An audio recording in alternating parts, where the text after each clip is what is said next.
ярилцлагын маань 3 дугаар хэсгийн 3 дахь зочноор манай админ Ган Төмөр буюу Facebook нэр Гана Бүхат маань ирсэн байна. Тэгээд Ганаад ирсэнд бүгдэнд ирсэнд баярлалаа гэж баярлалаа.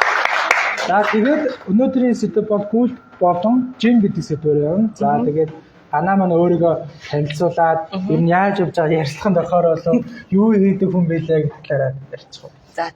За тэгээд өнөөдөр бас та нартай уулзж байгаадаа баяртай байна.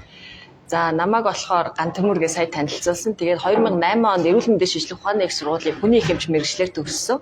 За тэгээд мэргэжлийн хувьд болохоор их эмч мэргэжилтэй. За тэгээд тэрнээсээ хойш саяхны хүртэл ер нь одоо хүртэл яг хувийн хөгжлийн коучоор ажилладаг байгаа. Яг эмчээрээ бол ажиллаагүй. Тэгээд одоо болохоор эрүүл мэнд болон амьдралын коучоор бас суралцж байгаа. Тэгээд гүйж эхлээд 2000 яг бүтэн 2 жил яг бүтэн болж байна. Тэгээд яг гүйлттэй холбоотойгоор бас өөрийнхөө амьдралд маш тийм гайхамшигтай олон өөрчлөлтүүдийг олж харсан онцгойтой жинтэй холбоотой. Ер нь бол яг тийм багасаа тийм мунган махтай хүүхэд байсан. За тэгээд энэ явцад маш олон тийм ингэж нэмж хасч нэлээд олон зүйлсүүдийг туршиж үзэж байгаад тэгээд яг одоо жингээ барихад ч юм уу жингийн талаар яг бүрэн ойлголттой болоход бол гүйлт надад маш онцгойгоор одоо үнэхээр яг миний амьдралд одоо breakthrough гэдэг багхгүй тийм бүр тийм онцгой юмыг авчирсан болохоор энэ талаар бас хүмүүс тусалж ярилцах энтэй холбоотойгоор бол ер нь сүүлийн үед маш их судалж байгаа. Онцгойлоо ер нь хоол хүнстэй холбоотой, жинтэй холбоотой, за тэгээд шим тэжээлтэй холбоотойгоор тэгэхээр яг тэдгээр зүйлсээр тулгуурлаад өнөөдөр та бүхэнтэй бас яг энэ яриаг хийж байгаа. Тэгээд мэдсэн сурсан, олж мэдсэн зүйлсүүдээ хуваалцахтаа бас гоё санагдаж байна. За эхний асуулт нь ер нь жин нэмэх гэж яг юу хэлээд байна. Тэр талаар нэг яриач. За харагдах байдлаараа жин нэмнэ гэдэг бол маш ойлгомжтой тийм. Хүмсийг хэлдэг байгаа. Яг юугаараа бол бидний яг жингээ бид нар аягуулсаа ойлгохын тулд жин гэдэг чинь ер нь тоо юм уу эсвэл одоо юу юм бэ гэдэг тийм. Юуны төрөнд ямар ч байсан бидний жин дээр харж байгаа жин бол бидний ямар жинтэй байгааг илэрхийлж байгаа ч гэсэн яг тэр бол нэг бас чухал биш гэж юм л та тий. Тэгэхээр жин гэдэг бол одоо жин нэмнэ гэдэг ер нь яг жин гэдэг чинь яг л одоо биеийн массыг хэлж байгаа. Энэ биеийг маань юу бүрдүүлж байгаа вэ гэдэг хамгийн чухал болчиход байгаа. Тэгэхээр биеийг болохоор яг бидний эд эсвэтний хувьд бол мэдээж эсийн төвшөнд бол эсвэд бүрдүүлж байгаа.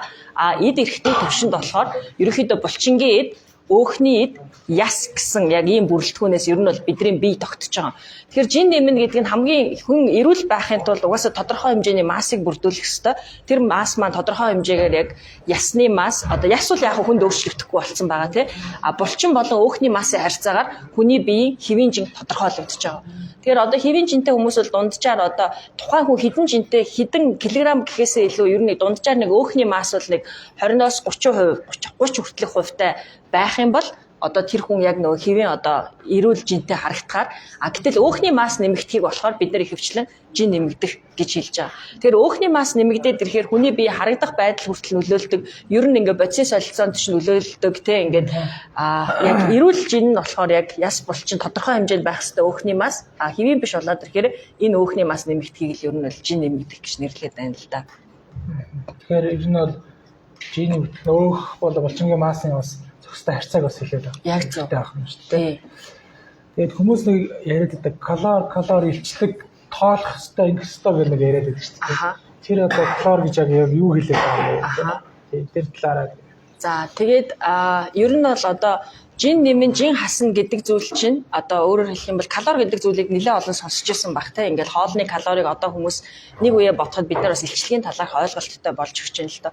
Тэгэхээр бидний бие махбод хэвийн одоо үйл ажиллагаагаа явуулаад өдөр тутамдаа одоо амьд байхын тулд хөдөлгөхийн тулд яг одоо би ч гэсэн ингээд ярихын тулд яг одоо энийг нэг энерги хэрэг болж байгаа. Яг энэ энергийн үндсэн дээрээс бидний одоо амьд оршиж байгаа байхгүй тий.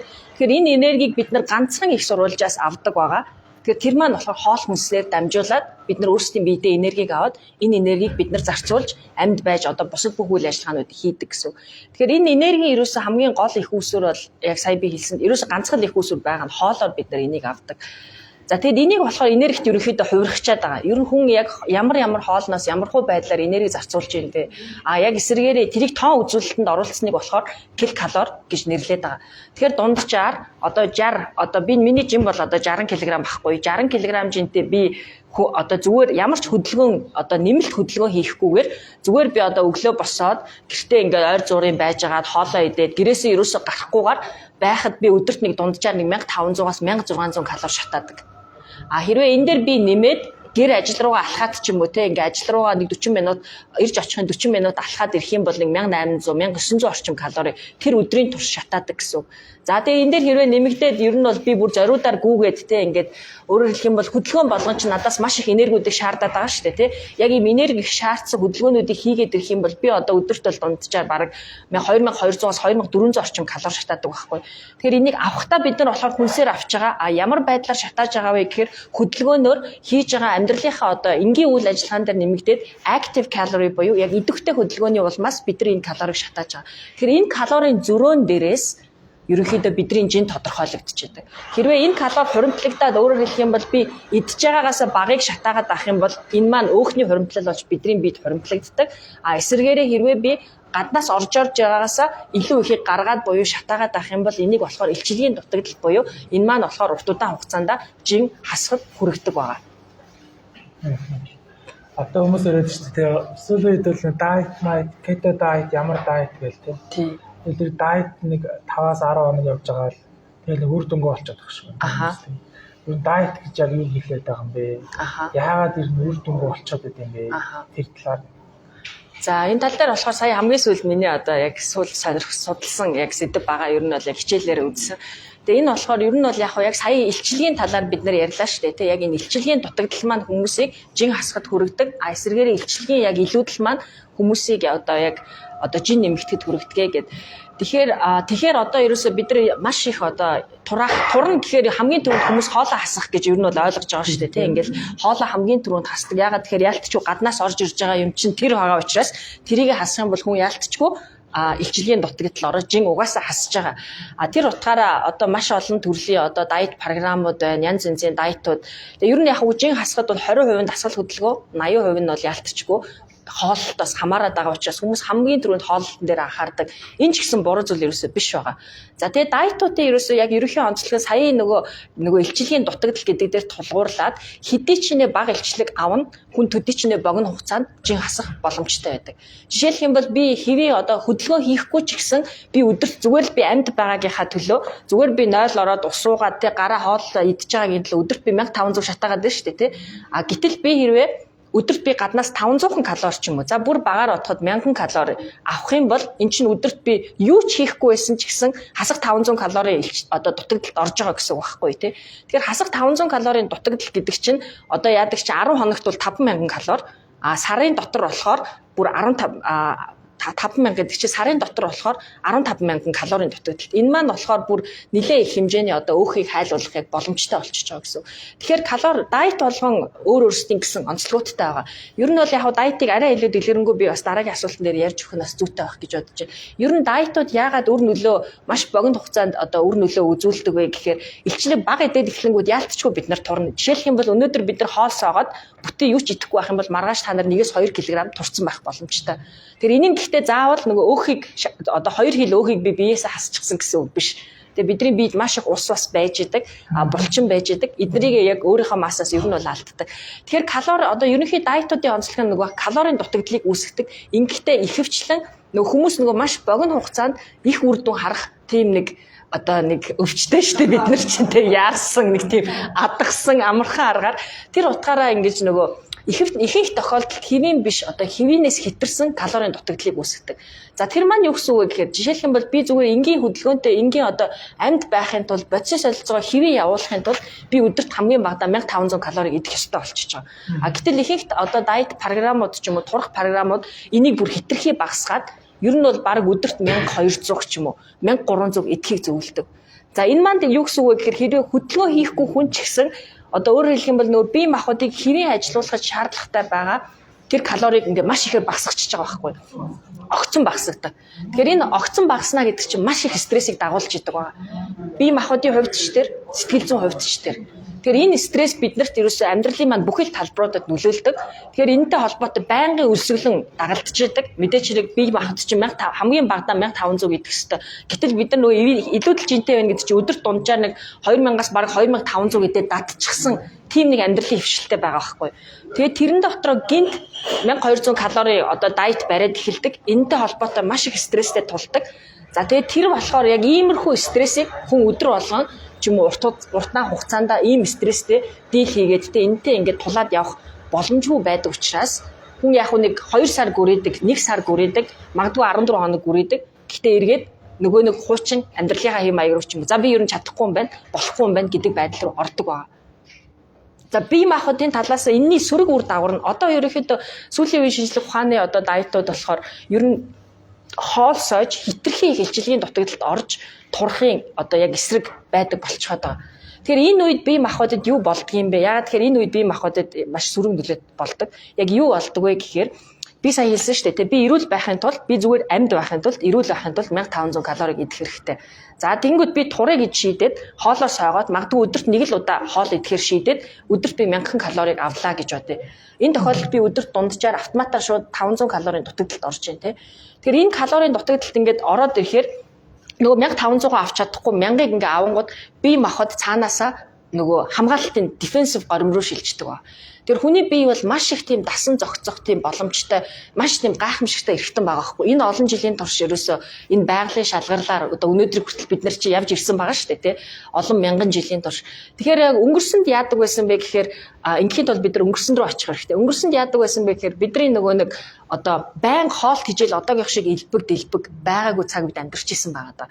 Тэр үед яадаг вэ гэхээр олдвол идчихдэг. Олдохгүй бол тэгээд ер нь өсгөлөнгийн байдалтай за ангаа агин чадахгүй болч юм уу те за ер нь бол ингээд анчин төвөрлөгчдийн үед чинь нөгөө цэвэр байгалийнхаа олдож байгаа юм дээр л бодлоо тулгуурлаж амьдрдаг байсан шүү дээ те заримдаа ангаа агин чадахгүй за эсвэл хоол хүнсний хомсдол хижээлээс болоод маш урт удаан хугацаанд өсгөлөн явах тийм байдалтай тулгардаг. За тэр үед бие махбод яадаг вэ гэхээр эргээд нөгөө одоо хамгаалалтын горимлоо орж эхэлдэг гэсэн.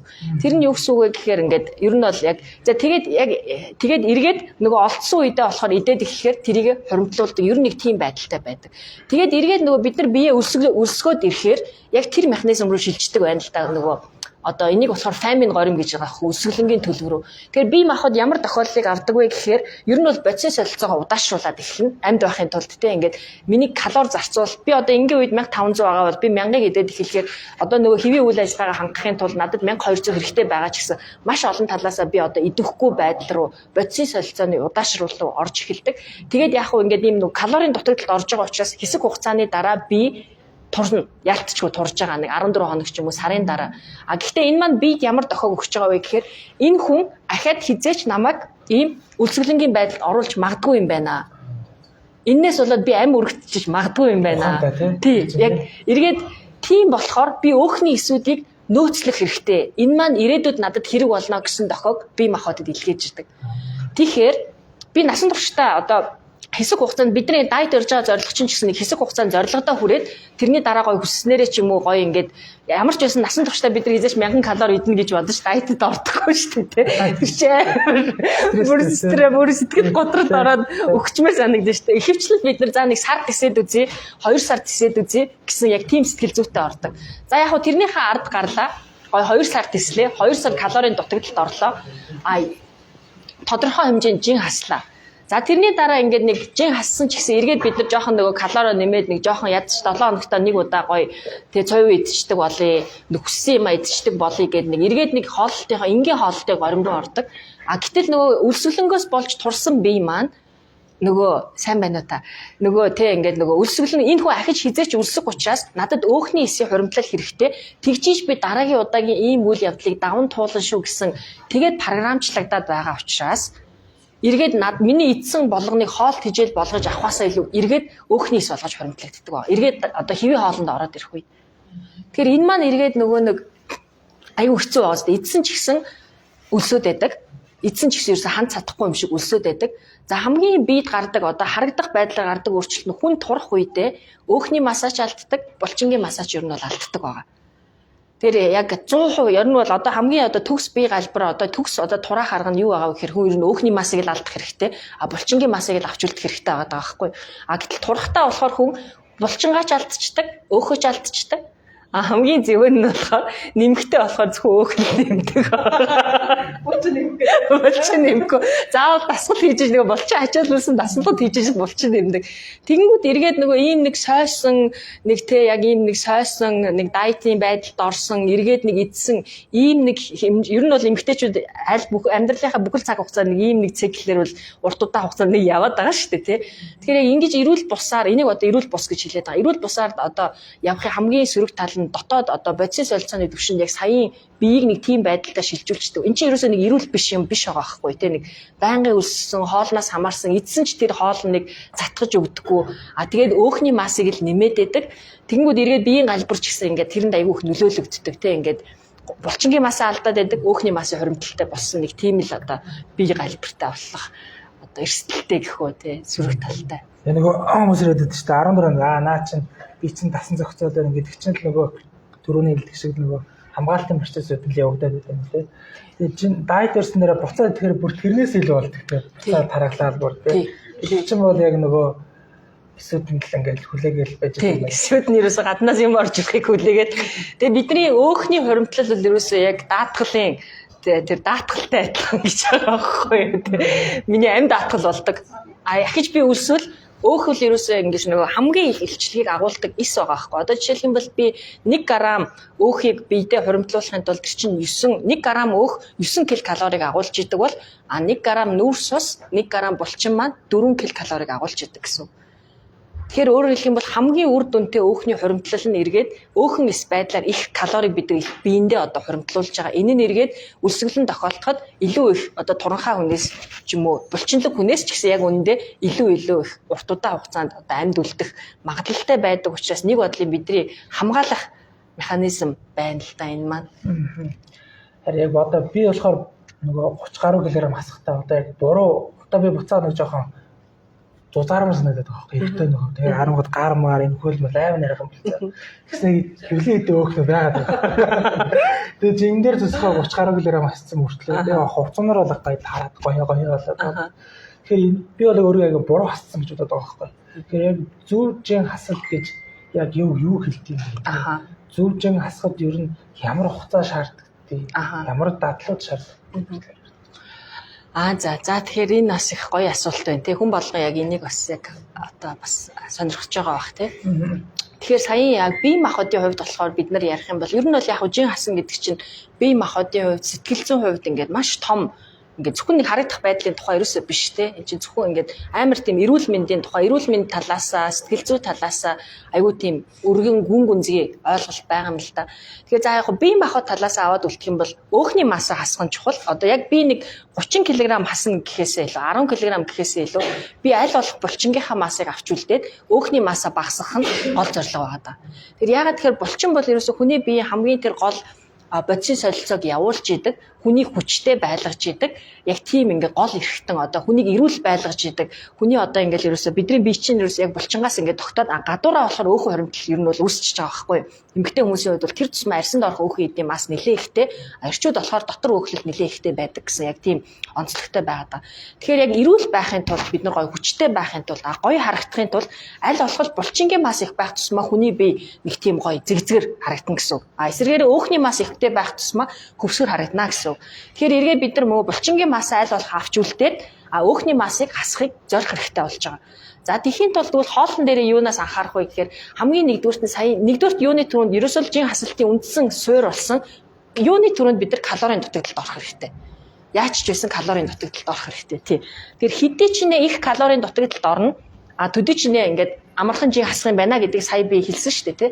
Ингэхдээ нөгөө биендээ стресс үзүүлэхгүйгээр биедээ болон сэтгэл зүйн хувьд аль болох стресс үзүүлэхгүйгээр бид нар биетэйгээ одоо өөрөө өөртөө ажиллах хэрэгтэй болж байгаа гэсэн.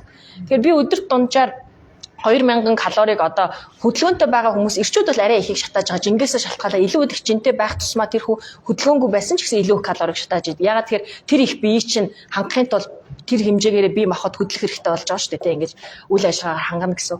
Тэгэхээр сая ярьсан те ингээд нөгөө аль болох бага стресс үзүүлээд Тэхийн тул ер нь бол юу болно нөгөө нэг өлсгөлөнгөөс бүр нөгөө цөөхөн идэж өөрийгөө тэгж нөгөө өлсгөлөнгөөс тэг ингээд сойхоос аль болох зайлсхийх хэрэгтэй.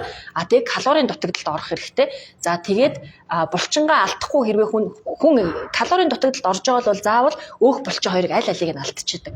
А калорийн дутагдалд орж байгаа ч гэсэн булчингаа алдахгүй байх арга нь юу вэ гэхээр тэр булчинг ажилуулах хэрэгтэй болж байгаа. Тэр энэ бол ерөөсөө яг фитнесийнхний гол ингэж арга нь тэр. Фитнес гэдэг чинь үндсэндээ галбиржуулна гэдэг байгаа шүү дээ. Тэгэхээр галбиржуулна гэхээр яг бидний яг мэддэг тэр хүмүүс яадаг вэ гэхээр амар хоолны дэглэм барьдаг, дээрээс нь дасгал хөдөлгөөн хийдэг шүү дээ, тий.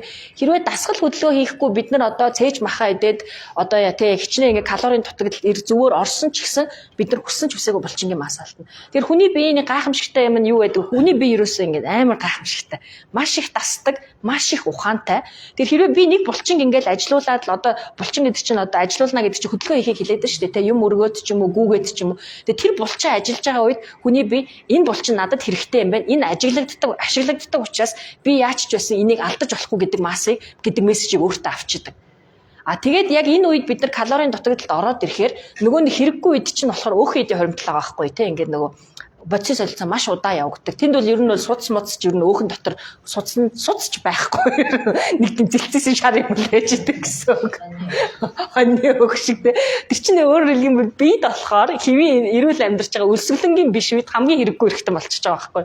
Тэгэхээр трийгээ шатаахын тулд бид нар булчингийнхаа массыг маш сайн ажилуулж буюу дасгал хөдөлгөөн хийх хэрэгтэй. А дээрэс нь илчлэгийн дутагдалд орох хэрэгтэй. Илчлэгийн дутагдалд орохдоо стресс багтаагаар орох хэрэгтэй. Аль болох эрүүл хооллоод тэгээ энэ үед бас нэг анхаардаг юм нь шимт хижээлийг бас хоол хүнснээс бид нар зөвхөн илчлэгийг аваа зогсохгүй бие махбодод хэрэгтэй шимт хижээлийг авчидаг.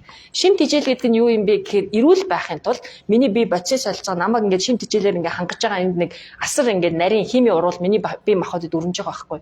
Тэхийн тулд надад тодорхой хэмжээний одоо макро микро гэсэн ойлголтууд ороод ирж байгаа. Тодорхой хэмжээний витамин хэрэгтэй, эрдэс бодис хэрэгтэй, уураг хэрэгтэй, нүүрс ус хэрэгтэй, өөх тос аль нь хэрэгтэй байгаа. Тэгэхээр яг аль болох эдрийнхаа балансыг зөв бариад тэгээд илчлэгийн дутагдалд ороод булчингаа ажилуулад хамгийн нөгөө стресс багтаагаар өөрийнхөө амьдрал зохицуулах нь л ерөөсөн хамгийн үр дүнтэй одоо урт удаан хугацаанд явж болох арга л ер нь бол байна л да. За одоо нэг бага эрүүл мэндийн талаар хоол уус шинэ хичээлээр энэ жин ерөн гүйлтэнд нөлөөлдөг тий. Ер нь одоо жин гүйлт хоёр ер нь яг ямар байвал дээр үдээ хүмүүс их өндөр жинтэй байгаад гүөх тиймээ алах гэдэг тий. Энэ үеийн дээр их ачаал нэгддэг гэл тий. Янз янзаар л ирдэг. Тэгээ гүүж хараа актив хөдөлгөөхгүй жин чи яаж буурах юм бас тий. Тэр гэртэл байж жин буруу гутал гүндээ гэх юм уу тий. Тэр талаар та нэг туршлагаасаа уулзаж яриад. Энэ тий яг ялтчгүй ууланд торчмаар байдаг тийм тулд ингээ хурдан гөгдсөн баях илчлэг шатаах байхгүй. Тэгэхээр ингээд бүхэн болгол амар хурдан тормаар байгаа шүү дээ. Тэгэнгүүт яг энэ хамгийн үр дүнтэй арга нь амар хурдан гүгээл амар удаан гүгээл тэгжиж амар их илчлэгийг шатаагаад энэ маань намайг дутагдалд хүргээд гэтэл яг үнэндээ ингээд биеийн жим маань хүнд байх тусмаа надад тэр үйлдэлийг хийх чадвар байдаггүй байгаа. Хамгийн наазах нь одоо яг гүйлттэй холбоотойгоор бол биеийн жин хамгийн түрүүнд бидний өвдгөн дээр ирдэг байгаа. Яг гүүх үед бол яг ачаалал яг тий ингээ би жишээ 60 кг жинтэй байгаа үед хараагаад би яг биеийнхаа жингээр нэг хөл дээрээ буухад зөвхөн миний нэг өвдгөн дээр 4 дахин их одоо 120 кг жингээр 60 гэдэг чинь бүр 240 кг жин миний одоо яг өвдгөн дээр яг ирж байгаа гэсэн. Тэгээ эн чинь яг механик талаасаа бол маш их стресс байгаа шүү дээ тий. Тэгээ тэр утгаараа биеийн жин ихтэй байх тусмаа одоо манай жин ихтэй хүмүүсийн хамгийн гүйж чадахгүй байгаа номер 1 шалтгаан ерөөсөө өвдөгний ачааллаас болоод өвдөгний өвдөлтөөс болоод үнэндээ гүйж чадахгүй байна. Тэгэхээр ялтчгүй одоо энэ бол нөлөөлдөг. Тэ яг би жин хасаад ирэх тусмаа хөнгөн болдог, улам илүү их одоо тэ идэвхтэй хөдөлгөөн их боломжтой болдог. За тэгвэл ер нь жингээ хасахын тулд одоо дамаа их жинтэй байгаа хүмүүсийн хувьд хамгийн үр дүнтэй арга юу юм бэ гэд хувийнхаа туршлагаас харахад бол ерөөсөө алхах юм байна гэж харагдаж байгаа. Би одоо болохоор ингээд янз янзын дасгалууд хийж үзэл туршиж үзэж байгаа байхгүй. Одоо бүр ингээд эндээ ер нь бол донцсон. Тэ ингээд за нэг цаг сэлээд үзгээд хэдэн калори шатааж нэг цаг амар идэвхтэй бүр ингээд амсгаадаад юм шиг одоо гүүхээр хэдэн одоо алхахаар хийж шатааж зүгээр 50 алхахаар хийж шатааж, уул руу алхахаар би хийж шатааж, дугуун дээр явхаар хийж шатааж ингээд энэ болгоно ингээд харьцуулаад үзээд байгаа байхгүй тий. Тэгэхэд миний одоо ингээд энэ бүх хөдөлгөөнүүдээс хамгийн хүний хийж болох одоо эрүүл хөдөлгөөн бол ерөөсөө яг хурдан алхах юм байна. Би одоо 60 кг жинтэй эмэгтэй хүний хувьд болохоор active calorie шүү. За энэ маань болохоор яг идэвхтэй зөвхөн тэр хөдөлгөөнийг хийснээр шатааж байгаа миний идэвхтэй одоо хэрвээ би маш хурдан чадхаараа ингээ хурдан гүөх юм бол нэг 550 600 орчмыг шатааж байгаа байхгүй бүр ингээд одоо тэмцээнд орж байгаа юм шиг амар хурдтай өөрийгөө бүр хамгийн хаа хүчээр шахаж байгаа тохиолдол. За ууланд гүйж байгаа тохиолдол бас нэг 600-аас бараг 700 шатааж байгаа. А зүгээр шулуун зам дээр зүгээр ингээд хөнкөө ингээ бие ингээд гоё ингээд хөлөө одоо тий ингээд тааваараа ингээд гүүхэд бол нэг 500 орчмыг шатааж байна. А гэтэл би маш хурдтай алхах юм бол 450-аас 400-аас 450 шатааж байгаа. Айгүй эн чинь зүгээр ерөөсө ядар одоо гүйлттэй харьцуулахад хамаагүй бага стресс миний бие дээр ирж байгаа. Ерөөсө тийм хэцүү ч бас биш. Ядрал нь ерөөсө багтай.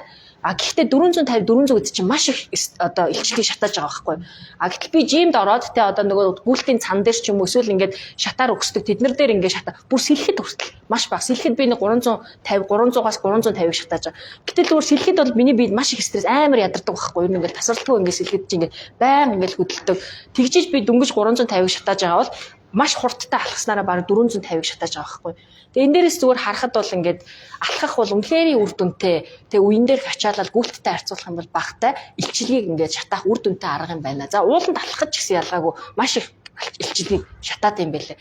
Тэгэхээр одоо гүйж чадахгүй байгаа, гүүхэд жоохон бэрхшээлтэй байгаа хүмүүсийн хувьд бол аль болох алхахыг одоо зөвлөж байгаа. Алхахдаа дор хаяж 1 цаг, 1-2 цаг. Ер нь хэдий ч нэ одоо хооллолт энэ хоёр чи яг л ингээд энэ тэнцүү зүйл байгаа даа байхгүй. Зарим хүнд бол дасгал хийхээс илүү хоол идэхгүй байх нь аюу хэцүү байгаа даа шүү дээ тий. А эсвэргээр над чих хүнд болохоор надад дасгал хийх нь амархан хоол идэхгүй байх амар хэцүү санагддаг байхгүй. Тэгэхээр миний хувьд бол ер нь ямархуу байдлаар яадаг вэхээр хүснээ иддэг, идмээр санагдсан үедээ идчихдэг. А тэр үедээ болохоор ачаалаа жоохон нэмээд тийм байдлаар зохицуулчих нь илүү амар санагддаг байгаа. Дарж жоохон шуурхаа явчих. Айгүй нөө. Хүмүүсээс гоё асуултууд авъя тий. Нэг асуулт. Тэгээд хүмүүсээс асуу. Одоо нэг ирчүүд гүүхээрээ нэг юм нөгөө 42 км марафоны тамирчиг бол ингээд төсөөлээд тэгээ нэг юм шовтон гараад л болно ингээд. Тэгээд ер нь зарим нэг шовтонч болоод байгаа. Тэгэхээр ер нь ирчүүдийн гүйлт одоо булчингийн мас хаалдаад ингээд нэг юм галбраа алдаад байна. Яг гүүх жоохон татгалцаад тэгээ гүүхтэй болохоор нэг 30 грамм шиг харуултаараа бүгд. Тэгээд тэгээ та энэ дээр яг ямар бодолтой байдаг вэ? Ирчүүд ер нь бол булчингийн мастай өндөр байх нь сайхан юм уу те? Тэр талаар нэг яриад байна. Яг хүнийхээ зорилгоос болох бах л да. Одоо дасгал хөдөлгөөн гэдэг чинь зөвхөн гүйлтээр хязгаарлагддаггүй юм байна. Тэгэхээр дасгалыг харах юм бол ер нь бол яг хүний амьдрал бидний хийж байгаа дасгалуудыг одоо ингээд спортын ер нь 3 төрөлд хувааж байна.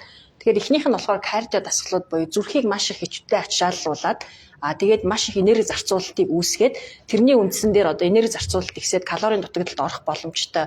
Яг тийм төрлийн одоо өндөр богино хугацаанд өндөр ачаалал авдаг дасгалууд нь болохоор одоо гүйлт байна, сэлэлт байна, ус одоо дугуй унах байна, эрчимтэй алхах байна. Ууланд алхах ч гэсэн энэ талаас ингээ орчод эдгээрийг болохоор ер нь кардио төрлийн дасгалууд гэж хэлээд байгаа. За зөвхөн дасгал хөдөлгөөн эдрээр хязгаарлагддаг юм гэвэл үгүй. За энэний дараа болохоор хүчний дасгалууд гэж байгаа. Тэгэхээр энэ болохоор бидний сайн мэддэг одоо фитнесийн дасгалууд байна, бодибилдингийн тэг хүндийг үргэлтийн дасгалууд байна. Өөр ингээ эдгээр нь болохоор хүч нэмдэг төрлийн дасгалууд байгаа байхгүй. За тэгээ гурав дахь нь болохоор хүний нөгөө нэг сунгалтыг нэмдэг, flexibility-г нэмдэг, сунгалтыг нэмдэг одоо уран гимнастик гэдэг ч юм уу, гимнастикийн төрлүүдийн дасгалууд байна. Одоо сүүлийн үед бол йога байна тий. Тэгэхээр энэ гурав чинь гурлаа ер нь бол тэнцвэртэй байж бас нөгөө талаас хүн ингээд өв тэгш бие галбирыг ороод эрүүл саруул байгаад байх гэдэг шиг байна. Тэгэхээр нөгөө хүний зорилгоосоо бас илүү шалтгааллах байх л да. Хэрвээ өөхний масс ихтэй богино хугацаанд жин хасмаар байна. Ер нь жин хасмаар байна. Гоё ирч хүчтэй баймаар байна гэвэл гүйлт бол нэлээд тохиромжтой санагдаад байгаа. А тодорхой хэмжээнд яг хүссэн жиндээ хүрцсэний дараа эргээд нөгөө хүн чинь бас гүйснээр бол хүн хизэж болчихингээ масс ер нь нэмэхгүй те. Гүгэл агцсан хавтгал болоод байх юм байна. Альч төвшөндөө ингээд яг жим багсан өөхний масс багсан гэхдээ ингээд хавтгаа. Гэтэл юу нөгөө хүн гоё хавтгаа байхын зарим хүний хувьд гоё яж болно. Гэтэл эрчүүд эмгтээчүүд ч гэсэн ялгаагүй бас гоё булчингийн масстай нэг гоё curvy гэдэг байгаа шүү дээ. Одоо сүүлийн үеийн бол одоо гоо сайхны ажиг хандлага бол бүр энэ рүү аягүй өөрчлөгдөж байгаа байхгүй. Урд нь бол жин багал байвал болоо гэдэг байсан бол одоо ингээд аль болох curvy те яг бусдаа байх ёстой газраараа гоё те ингээд нөгөө өөхнийхөө массыг одоо яг фитнесийн октод яг тэгдэгтэй ингээд ерөөсө гоё өөхтэй баймаар байна. Гэхдээ зөв газараа өөхтэй байна. Бид нар шиг нэг хөвлөгээр ийм өөхтэй биш те яг зөв газараа өөхтэй баймаар байна гэдэг. Яг булчингаач гэсэн яг тийм байдлаар хөгжүүлэхийн тулд аль алиг нь хослуулах хэрэгтэй байна. Тэгэхээр нөгөө булчин алдахгүй байх гол арга нь түрүүн би хэлсэн шүү дээ те. Давхар дасгал өөхөө хайлуулах хэрэгтэй хүн давхар булчингаа хөгжүүлж иж одоо бидний тэр нөгөө нөгөө пострууд дээрээс хардаг, энэ тэндээс хардаг тэр гоё бие галбар тэгжижил ер нь бол яг бүрлэгт юм байна гэдгийг бас харж байна л та.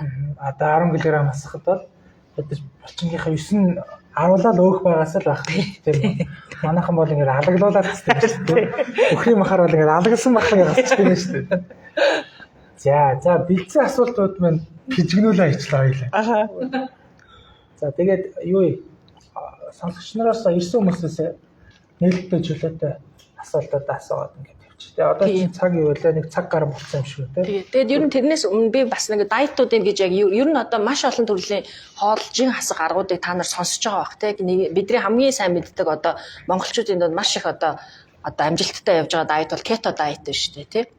За тэгэл ер нь энгийн төвшөндөө болохоор хамгийн түрүүнд нүүрс усны талаар одоо нүүрс усыг л ер нь будааг урал идэхэ болчоод чихэр идэхэ болчих юм бол ер нь бол бас маш их жинг хүмүүс бас хасж байгаа бах тий. Тэгэхээр яг огцон басдаг тий. Тэгэхээр ер нь зүгээр дайтнуудын талаар товчхон бас мэдээллийг би бас яг өгмөр байна л да. Дайтуудыг өхийн тулд одоо дайт гэдэг чинь ерөөсөө хоол хүнсний одоо зохицуулалт байгаа шүү дээ тий. Дэлхийд дээр ер нь бол одоо хамгийн одоо түгээмэл байгаа 100 гаруй төрлийн дайтууд байна л да. Одоо жин хасах аргууд одоо янз янзын програмууд.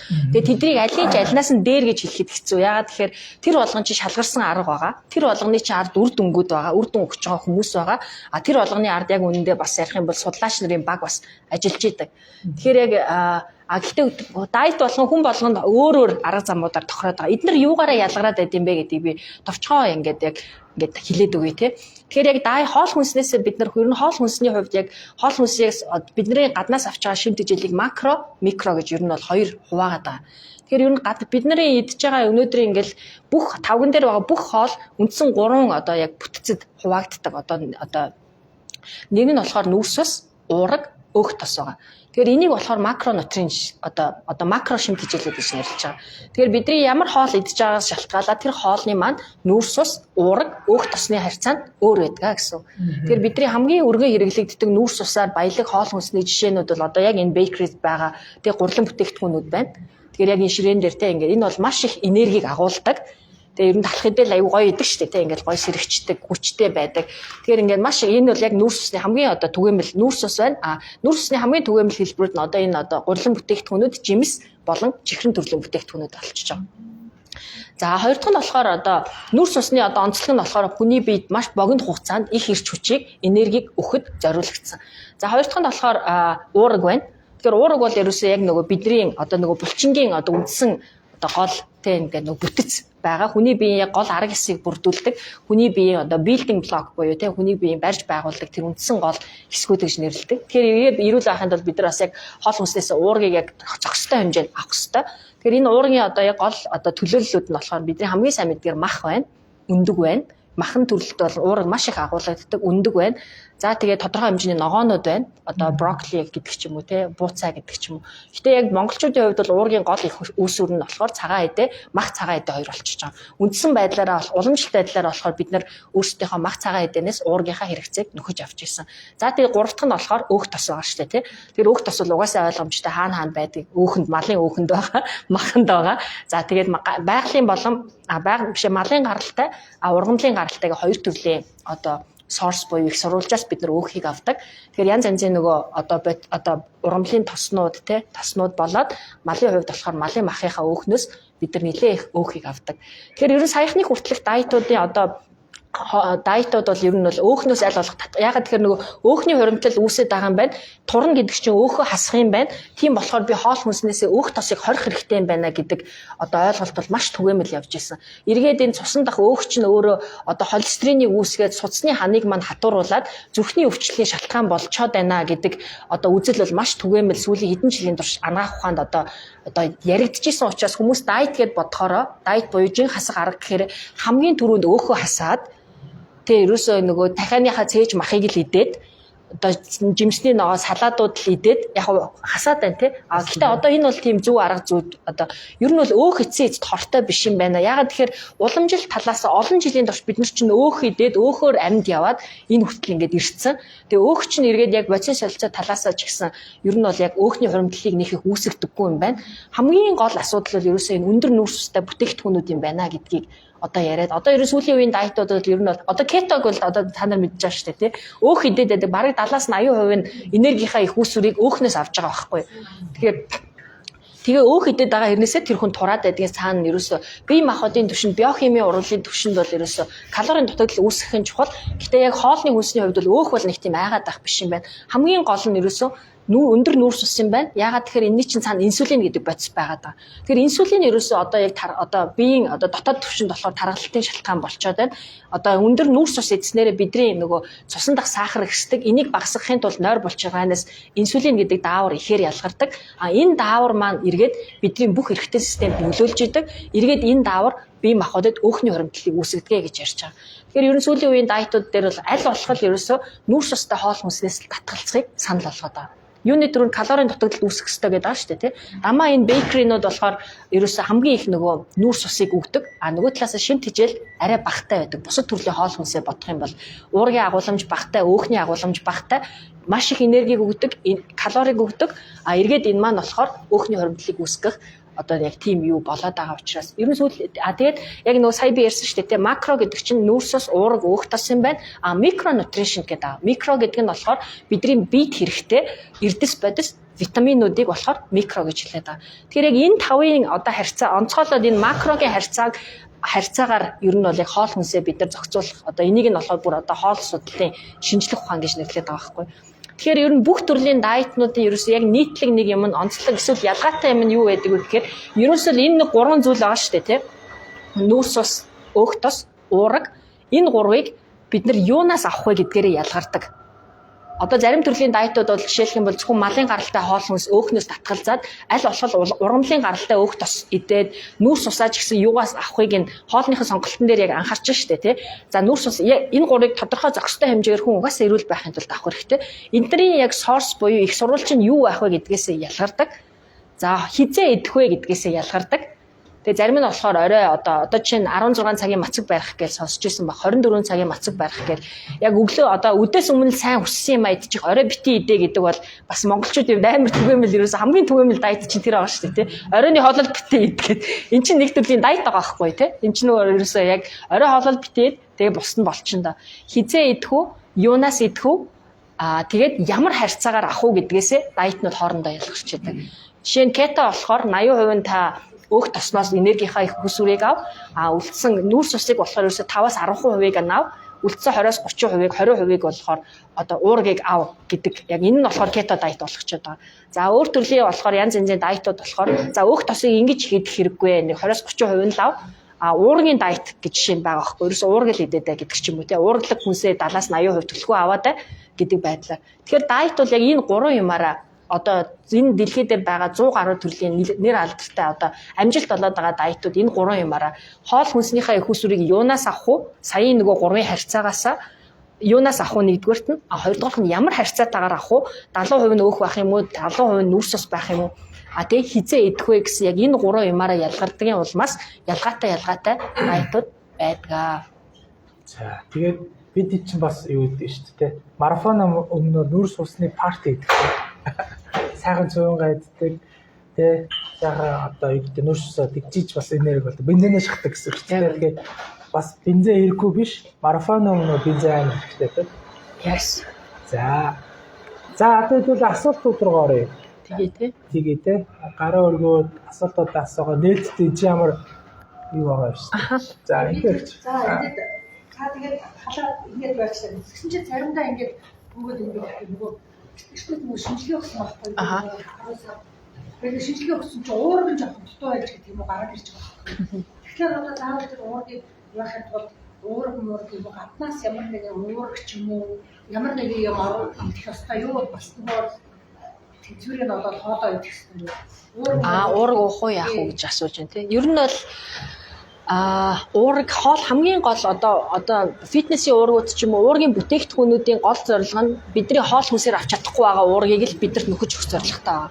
Тэгэхээр хүний ерөөсө дутагдлыг нөхөхийн тулд бид нар аль болох энгийн өдөр тутамдаа иддэг хоол хүнсээр нөхөх нь хамгийн чухал байгаа. Одоо сүүлийн үеийн судалгаануудаас бүр одоо ингээд харах юм бол одоо зарим судалгаануудаас болохоор бүр одоо болохоор whey уураг гэдэг ч юм уу те ингээд одоо шар буурцгийн уураг гэж янз янзын уургууд байгаа. Гэхдээ ер нь бол одоо Даммаа Монголын одоо яг органик гаралтай малын махны уураг бол бид шимт тийж одоо бид одоо шингэх эргээд эд эст орч хүрэх тал дээр бол хамгийн сайн байна гэдэг одоо судалгаанууд ер нь бол гараад байгаа байхгүй. Ургамлын гаралтай уургаасаа илүү. Тэр утгаараа бол би таныг одоо Монгол мах чинь өөр одоо Америк зарагддаг махнаас айгүй өөр байхгүй. Одоо манай малч чи ерөөсөө ингээл яг байгальтай байгаал өөртөө яваал ямар ч химийн бордоогүй цэвэр ерөөсөө байгалийн өгч байгаа юмыг л идж байгаа. Одоо маш их эрүүл одоо экологийн хувьд бол одоо яг одоо махныхаа бүтцийн хувьд уургийнхаа найрлагын хувьд хамгийн гоё тийм органик уурга. Гэтэл Америкт болохоор фармд байж идэг те ерөөсөө ерөөсөө тэр нэг юмнасаа гардаггүй корн идэл байж идэг. Тэр нэг үхрийн мах хоёрын харьцаа ингээд ерөөсөө бүр ботхоос л өөр байх гэдэг байгаа байхгүй те ингэж гоё үс ногоо идж байгаа ийм гоё байгаль ийм агаарт байгаа ингээд тэр утгаараа бол би таныг аль болох хоолндоо уургалаг янз янзын бүтээгдэхүүн авахаасаа илүү те ингээд махны та уургийг махнаасаа л авах гэж хичээгээч тий булчинлаг мах тий дандаа дасгал хэлбэний дараа юм биш үү? Гэрээчин бүр бас хаалт юм гэсэн. Дасгал хэлбэний чинь дараа нь болчих амар ажилласан. Ямар зүйл болчих юм бэ? Дасгалын дараа бид уургийг чимээ гэж хэлж бид чимээ авах. Ирээд угаасан юм байна. Өндөг байна. Тэг өндөг байна, мах байна. Одоо Сайн нэг багш ихээр бид тэр одоо чанга авахгүйгээр уурсан тастай гэдэг юм шиг яг л тастай гэсэн дээр нэг очив. Тэгээд үүсчихсэн гэдэг чанга гэдэг үүсчихсэн. Тэгэхээр байна үүсчихсэн болсон гэдэг юм шиг үүсчихсэн байна. Тэгээд манайхны одоо уламжлалт одоо бид тэр юу гэж чинь бид ч одоо баа ухтаа маа гэж чинь стүүшн гэж үгүй шүү дээ.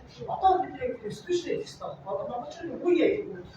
Стүүшн гэж байна. Тэгээд одоо бид нар ч нөгөө одоо гоёны тэр гоёны өөхөс хүүхдээ хэрэг байна. Бичнээр одоо хүүхдээ хэрэг ийдсэн гэсэн бүчтэй стүүч үү. Хани аврим ахны нөгөө шүмстэй тэрийг марсаа. тэр их сайн шүү. Тэр аль болох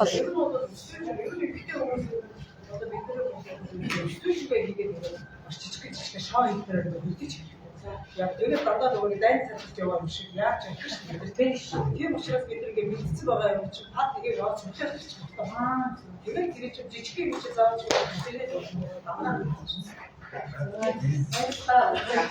За өөр асуулт ямар хөө байдлаар хасах вэ гэдэг те. Тэгэхээр энэ өстой бас л одоо хүн болгоны онцлог те. Зарим хүмүүс болохоор одоо чихэр идэхгүй байж болоод байна. Зарим хүмүүс одоо гурилахгүй бол амьдрч чадахгүй байна те. Тэгэхээр энэ дээр бол ингээд яг ийм юм гэхэд бас айгүй хэцүү. Хүн болгоо ингээд өөр байдаг байхгүй. Одоо ингээд дайет болгон янз янзын дайтууд болгоо ингээд өөр юмыг санал болгоод байгаа. Тэгэхээр ер нь хүн болгоны биеуд өөр, хүн болгоны нөгөө дуртай юмнууд өөр, хүн болгоны юу чадах уу, юу чадахгүй гэдэг айгүй өөр байхгүй.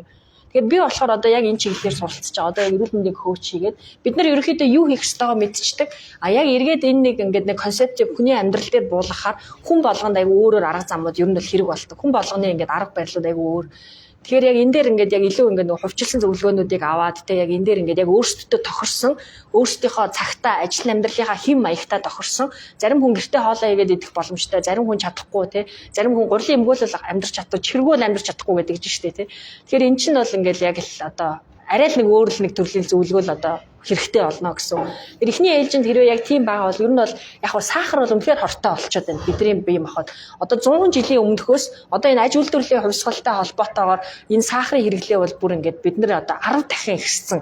Бүр 100,000% ихссэн гэж байгаа байхгүй. Одоо бидний өдөр тутамдаа хэрэглэж байгаа сахар гэдэг чинь зөвхөн ингээд амтлагын юмнаас гадна одоо энэ гурилан бүтээгдэхүүний хэрэглээг хэлээд байгаа юм л да. Тэгэхээр өөрсдөө ч сахар гэдэг номыг бас сонирхол уншаад үзээсэй гэж бас зөвлөмөр байна л да. Тэгээ сахарын гэдэг ном дээр ерөөс яг энэ сахарын нөлөө ямар яг миний яриад байгаа юмнуудыг бүр ингээд дэлгэрүүлээд бас их гоё ингээд тайлбарлалцсан. Тэгээ тэндээс бас ингээ ойлголтуудыг бас авах боломжтой.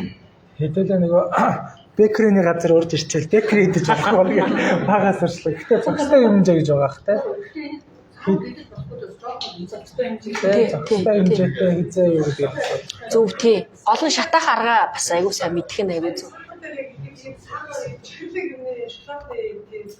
одоо өндөр хэрэглэх юмстай би ч гэсэн аюу тийм амар сүнсөө гэж хэлсэн байсан. Тэгээд тийм сахарын хэрэглээ өндөртэй хүмүүсүүд авсны хэрэглээр аюу ямар хасаад хэлчихсэн. Тэргүүтээ 3 жил удаа. 3 жил удаа одоо бид нар тэгээд 3 жил удаа идэхээр нөгөө ингээд нэг цэцэс ингээд харагддаг.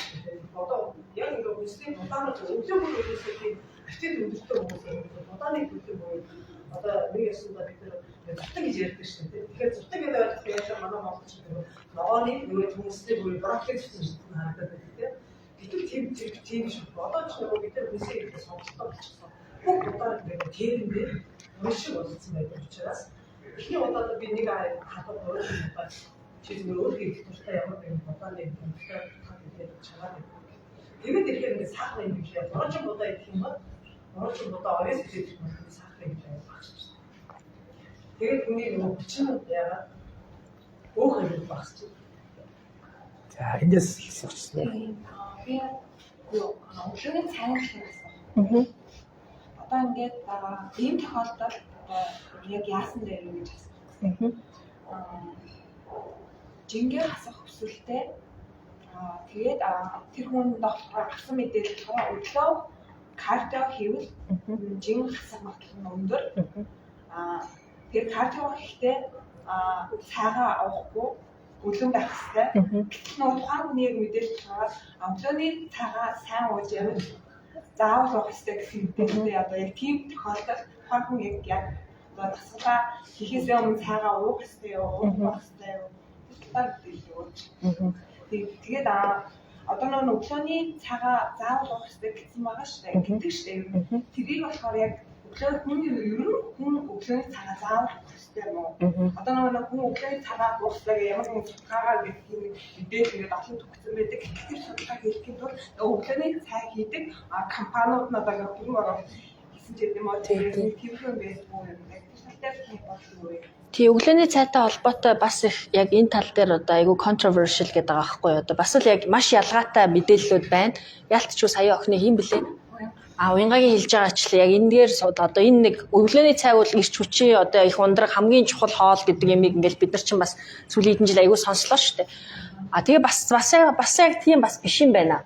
Ер нь бол тэг хүн өөрийнхөө биеийг үлсгэлэнд л оруулахгүй байх юм бол өглөө заавал бас юм идэх албатай биш юм байна гэдгийг бол би болохоор одоо яг өглөөний одоо ямар ч ер нь бага идэхийг аль болох хичээж байгаа.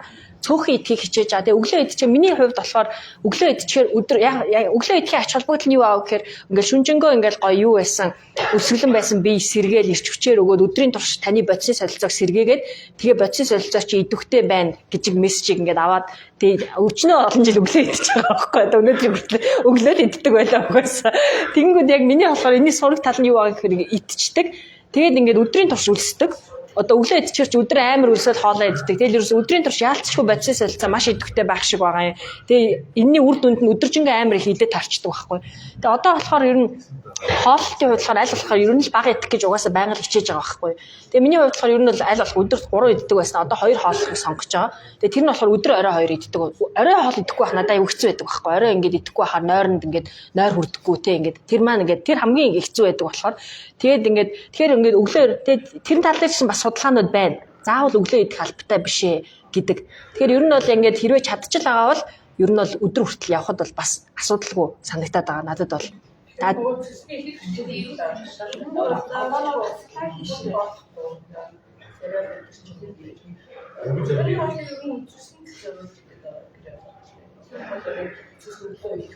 Аха.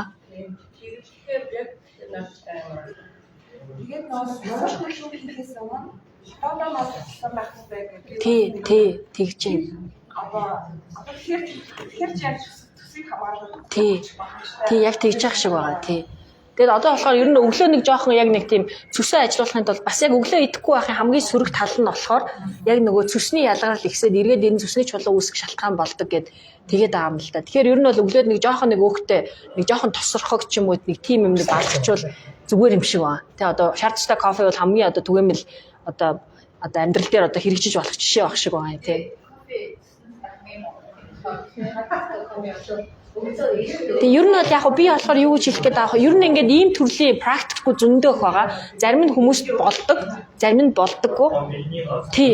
Тэгэхээр хүн ер нь өөрийгөө л хамгийн сайн чагнаж агаад болж явах шиг байна.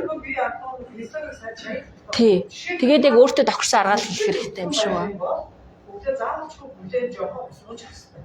Тэгэхээр яагаад гэвэл чи сайжрахад би ямар нэгэн миний дуур тавьдаг би нөгөө чигээ асмаар байдаг, баялаг болмоор байдаг, өчигдөр болмоор байдаг гэх миний толгой байгаад шүү дээ.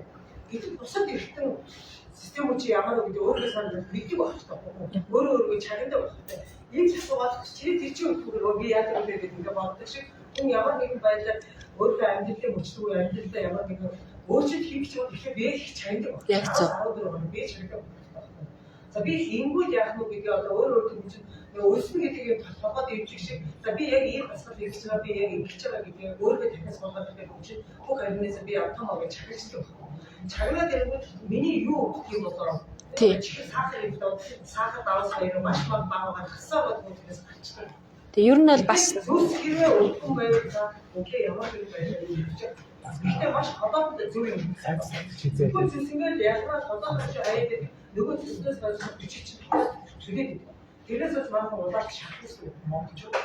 Өдөр нөгөө бахан тэрэлдэл тэрж маргааш үнээр нөгөө тийч итгэж ажиллаа нөгөө тийч ходоод ажиллаж хоосон болоод дараагийнхаа үе шиг процесс явуулж дуусчихдаг. Гэтэл ходоод би ажилламаар ингээд нөгөө ялгаанаа таяад тийм учраас би за 5 сард бид бас юу энэний дараагийн ганагийн дараагийнхаа юунд бол юу хоол зүйч сайн цэцэг гэдэг сайнаа биднэрт ирж байгаа шимт хижээл гэж байгаа юм яах вэ гэдэг бас нэлээд бас дэлгэрэнгүй ярьж байна.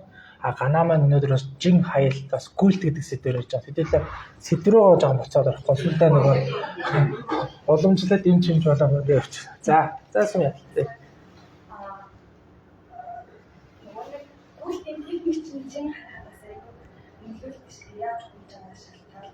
Жишээ нь одоо миний бүлдэл бол ганаж үйлдэж гэдэг. Тэгэхээр сүүлж яагаад нэг өндөр үргэлжтэй бүхэн бас арай өөрөөр нөлөөлөх юм шиг байна. Тань тийм нөлөө анзаарч байгаа чи ерөөсөө вау. Аха. Сургалтын үед би амар чийж хөдөлсөн шүү дээ. Тэгээд жоохон яг фидер бодсон шүү дээ. Тэгэхээр чинь нөгөө нэг дараа сургалтын дараа маш өндөр хүртгээ аваад нэ яах вэ? Хилээр өгөх юм шүү. Хинтээ. Хилээр өгөх. Тэгэхээр миний бодлоор бол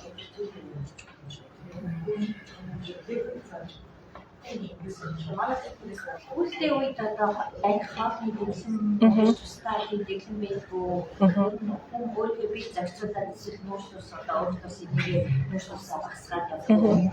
Тэгээд хэд ингээд нүүрс одоо кето дайт барах хажуугаар ингээд өгөөд шүү. Тэр бас үнсүүд мэдээж сүүлгүй одоо өдөө үзүүлж байна.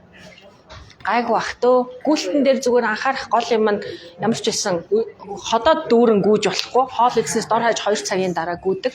А тэгээд одоо ерөн зөвхөн нүүрс ус идэхгүй байлаа гэд хүний бие бас тэгэж амар өвчин ороогоолтэй ингээл нэг тийм бас биш л байд юм байна л да одоо ингээд тэгэхээр яг энэ тэр утгаараа хүн одоо энергийнхаа яг их сурвалжийн хамгийн богино хугацааных нь одоо түлш нь хэдийн нүүрс ус мөн ч гэсэн бид нар нүүрс усыг хоол хүнсэндээ идэхгүй байгаад хахаар тэр энергийг сурвалжийг өөхөө эсийг задлаад өөхнөөс авах бүрэн боломжтой байдаг. Тэгэхээр нүүрс ус идэхгүй байснаас болоод бол бас нэг тийм хортой нөлөө бас гайгүй байх шиг байгаа. Эцэс хоолныхоо нөгөө нэг яг хуу кето хоолтын хувьд бол гэхдээ яг хүн нүүрс усыг авах хэрэгтэй. Гэтэ кетог бол яг ингээд урт удаан хугацаанд бол бас тийм үр дүнтэй бол надад бас зүгээр санагдахгүй байна. Шинэ тэжээлийн дутагдалд орох магадaltaй гэдэг утгаараа зарим нэг төрлийн нүүрс уснуудаас чинь бид нар бас нэг өөр юмнаас авахгүй байгаа хоол хүнснээс чинь яг тэр бүх бодисуудыг авч байгаа шүү дээ тий. Тэгэхээр яг зүгээр гүүгээд эхлэхээр бас ер нь хэдийн хугацаанд гүүхээсээ шалтгаалж байгаа бах. Тий. Тэр ер нь бол яг хоол идсэн амар үлэн гүүх юм бол бас унчих бах тий. Тийм тэгэл дараа нэг жоох юм мэдээл нэг тийм байдал. Ер нь үлсгэлэнгөө сонсож сурах айгүй чухал. Хүний бие маш их ухаантай. Одоо жишээ саяын цүсний талаарх яриаг ч гэсэн ингээд өгөхөд угаасаа бидний бие юм мэдэгддэг, дохоо өгдөг. Юм мэдээч хэцүү байж штэ. Идээд өгөөч гэдэг тийм ингээд бүр нэг тесхийн аргагүй тэр үлсгэлэнг бол хүн хорих тийм зүв биш. Зүв ерөөсөө биш байгаа байхгүй. Тэгэхээр тэрийг харин тэр үлсгэлэнг яаж бид нар зөв арга замаар дарж сурах вэ гэдэг дээр ингээд өлсөд байна гэдэг чи юм өгөөч л гэсэн тохио. Надад энерги хэрэгтэй байна, надад шим тижэл хэрэгтэй байна. Би эрүүл байхын тулд надад те ингээд нэг юм өгөөч гэдэг. Тэгэхээр тэрийг бас амар тийм өгөөсгöd авах шаардлагагүй санагтаад байна. Тэгээ цус мөс ч гэсэн ингээд заримдаа ингээд өглөө юм идэхгүй байхаар чинь бүр ингээд амар хэцүү болоод идэг шүү дээ. Тэ яг ингээд нэг тийм дотроос ингээд нэг үл даагаад тэгээ тэр үед л хүн юм идэх хэрэгтэй л гэж бол би хэлнэ. За эндээс харилцаа. Одоо нэг бүх юм авахад 455 тий.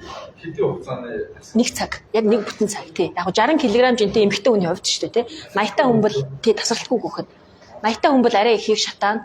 Хурдаасаа шалтгаалаад арай их болно.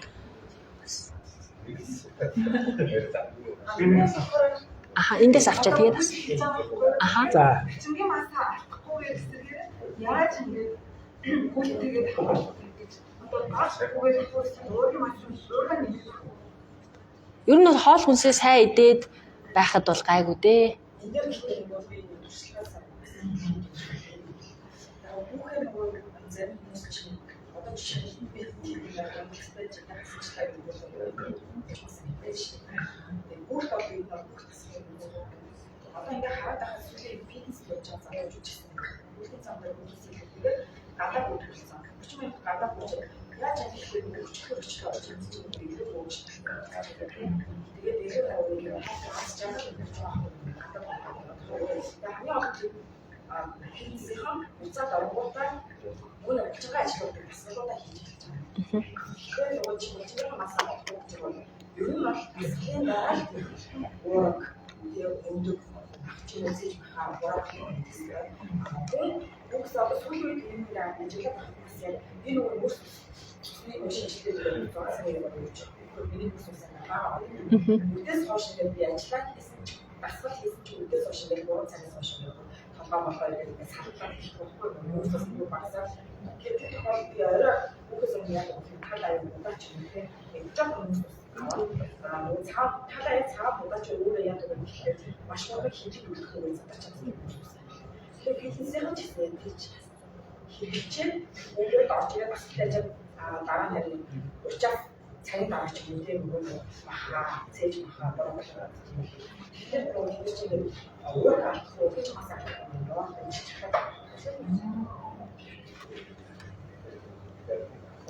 байна. Тэг ер нь хоол хүнсээр хангалттай бид нар өөрсдөө хэрэгтэй шим тижээлийг авдаг санагдсан надад. Тэгээд ер нь хамгийн зүгээр зөв тур харгыг бол би одоо зүгээр яг өөрийнхөө туршлагаас харахад бол гоё идмэр санагдсан юм аа дээ. Тэр нь гэхдээ зөв зохисгүйгээр буруу юмнууд идэх тухай биш дээ. Ер нь зүгээр өөрийгөө сонсоод ингээ заримдаа бид чинь тийм юм хэрэгтэй байгаа шүү дээ. Амар чухал байдаг шүү дээ. Дамаа ингээ эмгтээчүүдийн хувьд тий өөрийгөө мэдээл зохицуулаад чагнаал идмэр санагдсан юм аа идээл тэгж байгаа үед бол ингээд бас нэг тийм би ч бас нэг амар их ер нь бол нилээ их гүйдгэлдээ одоо 7 хоногт нэг 3-аас 4 удаа нэг удаа хамгийн багадаа цаг гүйдэг байхгүй. Тэгээ одоо өнгөрсөн 2 жилийн хугацаанд бараг 4800 бараг 5000 орчим километр гүйчихэж байгаа байхгүй. Тэгээд яг анх гүйж эхлэхэд нэг 62 3 кг жинтэй байсан. Тэгээ би одоо 5000 кг 5000 одоо километр гүйсний дараа тэгээ ингээл ер нь хоолтон дээр аягүй анхаардаг байхгүй юу? Тэгэл одоо ийм л биетэй нэг байна юм. Нэг тураад сүйд болцсон юм алга. Тэгээ яг үндэ жингийн хувьд бол нэг хоёр хил хассан байхгүй юу. Гэхдээ яг нөгөө галбирын хувьд ч юм харагдах байдлын хувьд бол маш их өөрчлөгдсөн санагддаг надаа яг ялтчгүй тий өөхний мас бол нэлээд багассан. Булчингийн мас нэмсэн баг.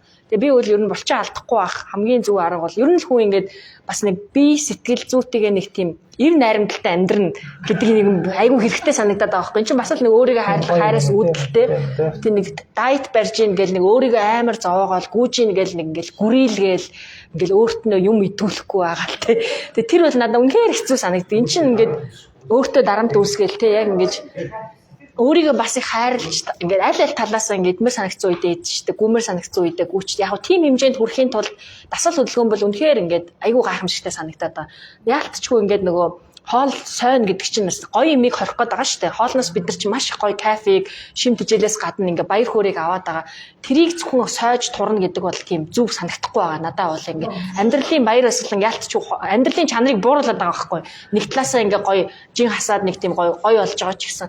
А яг энийг нөгөө нэг хасагдаад байгаа юм нэмэх арга нь яг хөдөлгөөн тий. Хоолтон дээр жоохон анхаарал хөдөлгөөнөө ингээд хөвшүүлээл энийгээ дадал болгочих юм бол бас яг жингээ барина гэдэг бас тийм хэцүү бас санагдахгүй байгаа даа. За эндээс тий. Өө тий. Аха. Хэдэн цагт нөгөө нэг гөхн илүү их чи асуух нөлөөд өглөө гөхн нөгөө орой гөхөөс илүү их гараа хасдаг гэдэг үнэн үү? Харин тэгжил ярьдсан байлээ. Тий. Би болохоор өөр дээр ерөөсөө ер нь надад бол ерөөсөө ялгаагүй санагдчихж байгаа. Тэг яг сая нөгөө шалтгааны улмаас өглөө эрт гүйснээр хүний бие махбод идэвхжээд илүү өдрийн турш одоо бодисын солилцооны идэвхжлийн улмаас илүү их калори шатаах боломжтой улмаас турыг гэж байгаа бол өглөөгүй гэдгийм байлээ. Зөвлөгөөнүүд. А би гэхдээ өглөөч гүйж үтсэн оройч голдуул ер нь бол орой гүйдэг юм дээ. Өшүүн бол тийм ээ. Тий нөгөө би чинь нөгөө сэргэж байгаа учраас эргээд чинь чамайг сэргээчж байгаа учраас унтахад нойронд чинь сөргөөр нөлөөлчихөж байгаа байхгүй. Тэгэхээр дор хаяж унтахаасаа нэг гүйлтэд дуусгаад нэг 2 цагийн дараа 2-3 цагийн дараа унтах нь гэж бодоод тий ингээд гүөх бас зүгээр баг. 2 цаг л байна шүү. Аха. Амбах юм чи нөгөө өдөр зөвлөгөө би нэг төвшөж үзсэн л дээ. Яачгүй өглөө би нэг 7 цагт гүөх шаардлага аваа. Тэмцэн аваа. Гэсэн чинь энэ дэр гэдэг нь өглөө гүөхтэй би 2 аяг устдаад өгөөд 7 хоног 3 удаа гүөх юм байна. Гэтэл нөгөө би тухайн амлалтаа зүйлс боломжтой байсан. Тэгсэн чинь би бас ингээд оройч гэж юу ахтай орой нөгөө юу нэг юм нөгөө булчин чинь амрах цаг гэж байдаг тийм орой амрах. Тэнгүүд орой 7-оос өмнө гэлс нэг үгээр нэг цаг үгээр. Тэгсэн чинь тэр нь бас надад ингээд турах учраас төлөвлөж байгаа гэсэн. Яасан бэ гэсэн чинь би бүр хүүхээс өмнө бүтэн жилийн хугацаанд фитнес хийх орой гэсэн. Тэгэхээр би орой гэсэн юу гэдэг гэсэн маа болохоор оройд нь илүү явах гэсэн юм байна. Тэгэхээр бас л өөр байгаа юм. Яг нь чи ямар жилийн турш би биорээс хамаатай амар ухаантай гэдэг шиг миний биорээс яг л тэр нэг 18-аас 19 цагтаа л ингээд басгалаа хийсээр гарч сурсан болохоор яг тэндээрээ л биш хүчтэй хүн гэдэг. Тийм юм. Зарим хүмүүс яг үгүй хүмүүс. Канаман сая юу гэж хэллээ? Би сэтгэл юу гурах хослол гэж. Сүнс гоо. Тэр гоё юм. Эднэртэйгээ ингэж гоё harmony доршиж тэ өөрийгөө гоё сонсож ер нь тэгэл эрүүл амьдрал гэдэг чинь одоо би яг ингэж бодож байгаа байхгүй. Ингээл ядармаар санагд ядарч байгаа бол амраал, өлсөж байгаа бол идэл. Тэгэл ер нь тэгэл ингэж амьдрах юм байна. Тэгэл унтаал, тэгэл гоё агаартаа гараал. Яг үнэн тэ. Тий, тэгэхээр яг нөгөө талаас жин хасахын тулд нөгөө өнөөдрийг хүртэл бас ингээ бид нар чи энэ нэг цайклаасаа энэ нэг юмнаас амар хазаацсан байгаа байхгүй айгүй буруу хооллоод хөвшсөн. Тэгээ тэрийг ингээд яалтчгүй эргээ засахын тулд нэлээ их хөдөлмөр хэрэгтэй. Яг ингээд эхний нэг жил ч юм уу те ингээд нэлээ их сахилга бат хэрэгтэй, хорих хэрэгтэй. А яг нэг тодорхой нэг жиндээ хүртсэний дараа бол ер нь ингээд нэг тийм тэр бас их тийм юу санагдчих. За, хэдүүлээ нэг 2 асуултсоо тэгээ юу ч те. А тийм бас хавь гэсэн. Аха. Тэгээд өмнө нөгөө юм баярсан бас ажилласан байх тийм. Тэг юм шиг боловчтой мэдгүй юм. Миний асуулт болохоор 2 асуулт асуусан. Нэг нь болохоор өдрийн хоолны дараа байж байгаа дөрвийн үед ч юм уу аим өсдөг байхгүй юу? Орой хоол. Тэгээд тэр үед болохоор юу хэлүүлэх юм бэ? Яг хүмүүс ярьчихсан салаат малаа. Тэр бол яг нөгөө өдөр тутамдаа олсон амьдралгүй. Ялангуяа ингээд full time ажилттай хүмүүс бол тэгэхээр тэндээ нэг үйл дагавартай цааш энерги илэрх хүчээр юу яаж болох вэ? Харагч юм уу сүү цагаан эдэн явуулахад үе мөчн үлдэх хүмүүс хэрэглэхээр бас нэг зохимжтой биш байдаг гэсэн яриа байгаа. Нөгөө талаасаа хараг энэ төр уучлаар бас удаан шимтээ шингээ асах байгаа хүмүүс хэмжтэй биш гэдэг тийм. Эндээр одоо таны бодлоо юу? Хоёр дахь нь болохоор яг нөгөө үүж байгаа хүмүүс ялангуяа эмэгтэй хүмүүс нүрээ юм яаж арчилдаг. Миний хувьд аюул тань айдас тэр байгаа гэдэг. Одоо үгээр ер нь бүгд хүмүүсийг харахад энэ жоохон маргаан болсон гэж тийм.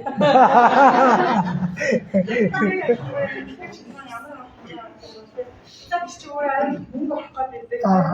Эндээр нөө хаваа явж болох гэж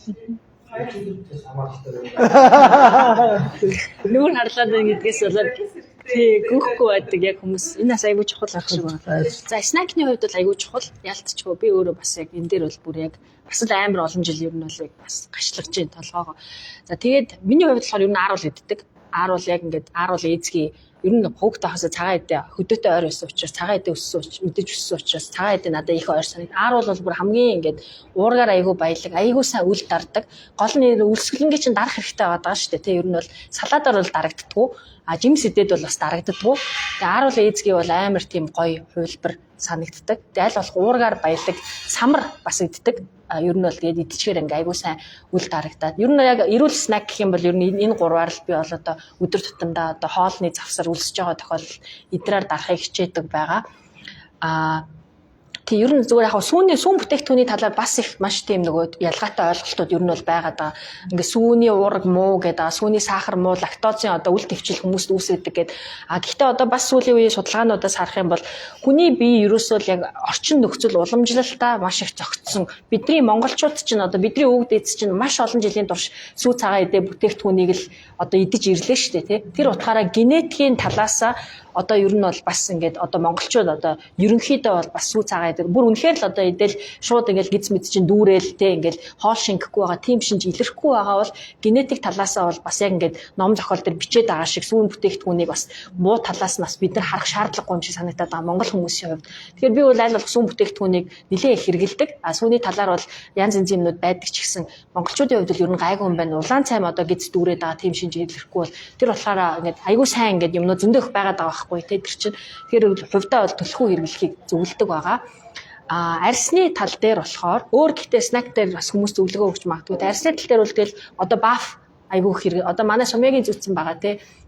Энэ одоо ийм баф байна. Ер нь нүрээрээ яг ингээ битүү яачдаг.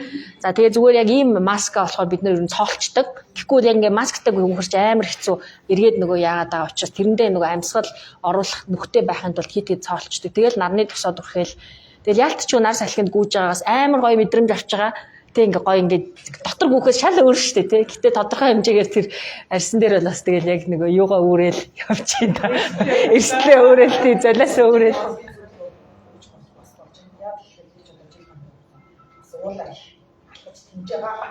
Ялч байсан хөлөөлөл хөлөөлөл. Ихтэй нөөс одоо орчин үед чинь техник технологийн хөгжсөн юм. Тэгэхээр орой ахын би бол сэтгэл хөдлөл. Тэгээ бас шүний энэ юм амарх мас гэж байдаг. За тэрийг түрхээд унтдаг. Тэгээд ер нь бол гол сайхны бүтээгдэхүүн гэж гоё хэлсэн чинь миний бодлоор боломжтой. Баф бас чухал. Баф айгүй чухал тийм. Амар чухал. Өглөө намайг тусаад хүчээ заавал хүчээ. Тэгээд баф зүгсэн юм. Гэхдээ би бол хэзээ ч бафтай хүч чадахгүй. Би бол шууд ингээд баф цацгаад юу гэж байна. Тэгээд одоо хожиг хугацаанд юм ярьсан. Уулах явж байгаа айс би ч бас юу тэр хүлдөөс юм дөө.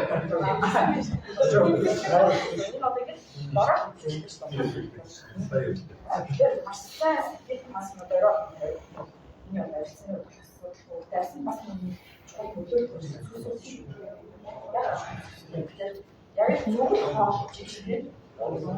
Юу харин надад зөндөө ахын үргэлжлэх гэдэг дөнгөж бүгд ахах үг чинь. Хатаад бүгд ингэ дайслах гэдэг байна л да. Яг ч юм уу тэгэхээр 7 ногтой ч юм уу сатаа нэг удаа ч юм уу боломжоор бас нэг боосах тэр нэг асуулт их хоо. Маш тийм кардио тасгалж юм хэн хачаах нөгөө гайгүй зүрхчин л чамайг зогсоохгүй бол ер нь бол нэг тийм. Угаасаа ачаал нөгөөдөө болооч чи чадахгүй байж тээ зогсооч гэдэг дохог өгдөг байхгүй. А тэгхгүй байгаа бол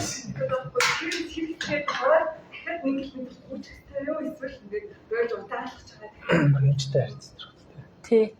Гүйсний дараа хэмжээд те тэгээ эмчээс сүлгээ аваад нарийн мэрэгчлийн сүлгээ авахгүй. Тэгтээ ер нь бол тэрх өөр учиртай. зогсмоор санагдаж байгаа бол зогссон л дээр. Тий. Угаасаа тэр чинь дохоо өгч байгаа. Хүрэл загаад ажиж байгаа гэж асуудал.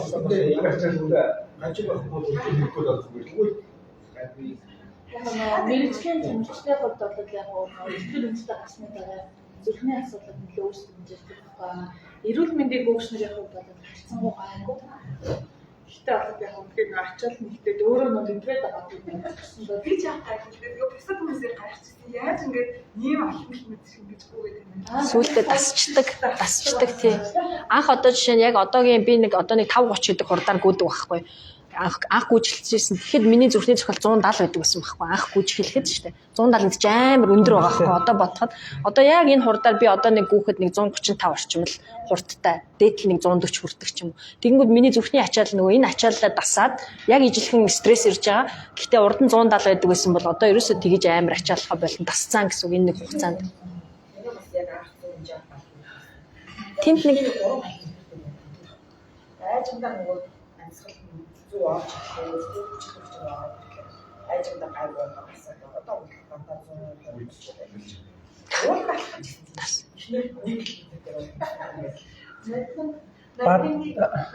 хана энэ бас хоёрыг надад зүйлсэн. Өстөө би бүр тэрийг л бас. Би нөгөө нэг амар ах дөнгөж нойтон гол зүйлсэн ш нойтон бороо саад үгүй амар хутаг гэсэн чинь энэ намайг тэгж хэлсэн байхгүй ганаа хийч бодож яг дараараа гэдэг. Тэр нэрээ аянда нөгөө ихэлж бүрдээ нөгөө хүүч гараад гарч бүрдэх гэдэг тэмдэгтэй тийм л шүү дээ. Тэгээ яа даа гэдгсэн. Нэрээ танаас хойш амар ном уншаад харсараад тэр нөгөө айжуухан басгаад би ч одоо 50 сурж байгаа юм шүү дээ. Нойтонгоос хэлж байгаа юм гэж бодлоо ч. Тэгээ амар нэгэн хурдан өгөөд зүгээс гарч ирсэн. Тэгсэн чинь гэр зогсоод харин зунаас хойш намраас хойш яг амиг хавар багсан.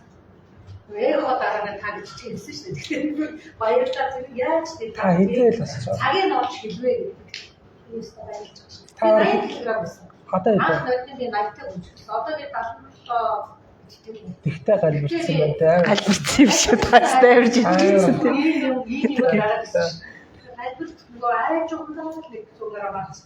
За бадма асуу гэдсэн үү те тэр гар өргөцсөн үү би өөр харснаа. Гадаад ичдэг гэж хэлсэн. Энд одоо би бас аюул чихний аваад хүмүүстэй аваадсан байна. Аваад чихсэн. Өнгөө үстэй хоцлож үссэн. Тэгээд өдөр алханы шилээд үстэй. Тэгээд одоо юу тийм ямар ч юм уу ялангуяа чихэр үстэй гэсэн юм уу. Тэр энэ хүмүүс хасээ чиглэлтэй гэж яг тэр талаар хамттай мэдчихвэл одоо айсаар авчиж хэлдэг юм. Би болохоор уурга гэж юу юм, эсрэг гэж юу юм, ямар яаж ичдэг одоо тахуулсан гэдэг байлаа сонсон суугаад тэгээд ингээд ханжаа шингээгээд авсны дараа бол бүх юм зүйлтэй бодоод очив. Ерөөсөө ингээд юусэн одоо би чихтэй тааж чадчихсан. Тэгэхээр одоо надад ямар нэгэн хаалт үүсдэг гэдэг байхгүй. Би зөв тусан болсон гэж хэлсэн яг хонцлын төвшөндөө хэрэглэдэг ичдэг уурга гэдэг мэдрээд авах юм бол өдөө капитал үдэнтэй байдаг юм байна. За тэгээд нөгөө хугацаатай юм хэмжээтэй те тэгээд дараагийн юунд зөндөө олон мэдээр ярьцлах байх. Тэгээд өнөөдөр туршлагаасаа болон мэдлэгээс аваалцсан Канада маш их баярлалаа. Тэгээд бид нэр бол 100 олонгод цэцэрлэг хүрээлэн дээр гороолол гүйждэг, уулан гүйждэг те тэгээд бид нартай хамгүйгээд ингээд нэг community-д ороод ирэх юм бол энэ мэтчлэн ярианууд бол байнга л одоо яригддаг, байнга л туршлагаас аваалцдаг байх болно гэж бодож байна. За тэгээд өнөөдөр ирсэн Канада дахин баярлалаа. За тэгээд өндөрч тий амар албан ёсны явж байгаа. Энэ яг нөгөө ингэнэ энэ сарын ягчлан нэг сарын марцны хэвцээгээр хангаар гинэ авъянга. За. Тэгээ манайд нөгөө 3 сард маань ивент хийж байхгүй байгаа гэсэн тий. Тэгээд. За тэгээ 3 сард ивент хийж авч байгаа байх шүү. За. Баярлалаа. Баярлалаа авъянга.